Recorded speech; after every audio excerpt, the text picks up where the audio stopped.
don't, you serve it different things in the community. But I thought, man, wouldn't it be something if we done part of our military service was people going in the medical field and serving in hospitals. You know what I mean? And being in hospitals that were there. The big thing that bothers me when you talk about healthcare, you have people needing, say, a knee replacement, hip replacement, even cancer. And then you got folks that sit at these desks at insurance companies, and they make the decision whether they're going to pay for that treatment or not. And you know, if you have a doctor that's went to school forever in a day and spent a fortune to get a degree in practicing to treat cancer or do hip replacements, I think that should be, you know, if they're and I know the reason why behind some of that, they was abusing the system for a while, but you see a lot of people that needs help that can't get it approved through insurance, and I don't agree with that. I think the government needs to step in and kind of put a stop to some of that. I agree. We don't want them abusing the system and doctors running tests or doing things they don't need to do. But for the most part, you know, a lot of people. I had an uncle that couldn't get cancer treatment he needed. His insurance wouldn't cover it, and that's unfortunate. That's crazy, isn't it?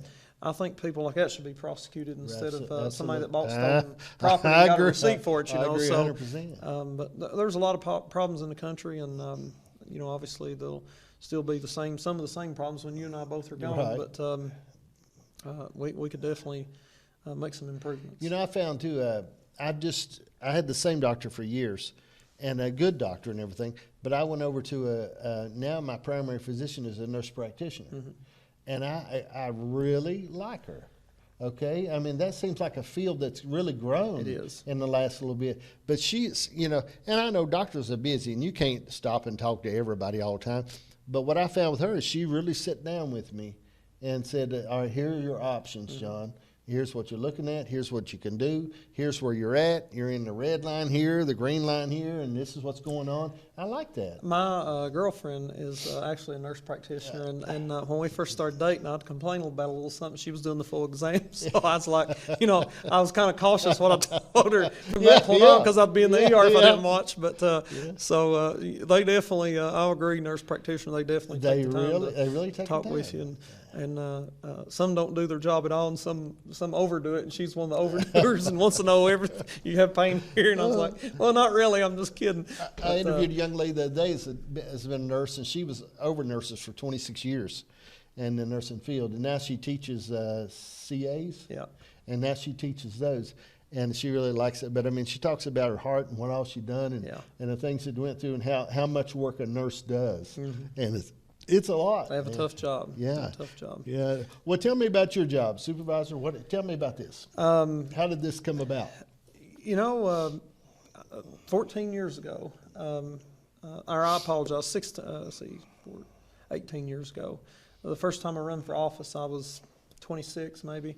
I owned a construction company maybe 5-6 years at the time, right out of high school. And I was doing work for a guy that was on the board of supervisors, and so we had went up in one of the county roads, did some paving, come out, and he wouldn't pay us. Said, you know, we didn't do all we said. The co-road engineer said this, and this, and I was like, listen, you know, we don't lie to anybody, we don't cheat anybody. And I told him, I said, you know, you can either pay us or I'm going to run against you. And I was just angry when I said that, and so, you know, that put the idea in my head, I guess. And the more I thought about it, I said, well, you know, he's dishonest. I'm not going to allow that. I'm going to run against him. So I did, and there was another guy that came out and ran, and it was a 3-man race, and I got third place. I got beat like a drum, and it was embarrassing.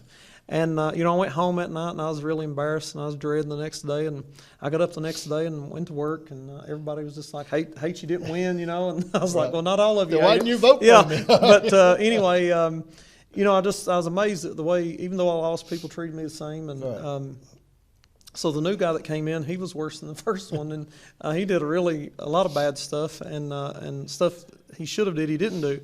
So I came back out again. You know, everybody kept saying, hey, you need to run again.